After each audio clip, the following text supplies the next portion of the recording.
हाय friends, welcome back smart trading tricks bro.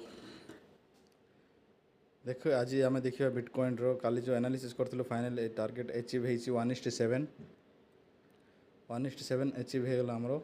जदि भी देखि नांती हमरो प्रीवियस वीडियो रे मान टोटली एक्सप्लेनेशन कराई ताहा सेठी से देखि परिए हम किभଳି एनालिसिस करथिलु काली आउ फाइनली हमरो फर्स्ट सेकंड और थर्ड टार्गेट भी अचीव होईची। देखिए अभी 5 मिनट्स रे देखो एटा हमरो नहीं आम एट काली सेल साइड बट सेट्रु फाइनल अचीव है 1:7 है सेट्रु ही रिवर्स होचे।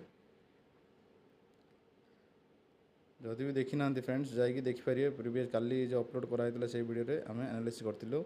Okay friends, okay thanks. Okay achieve होइए पाखे आमर टोटली 5 मिनट्स टाइम फ्रेम रे। ओके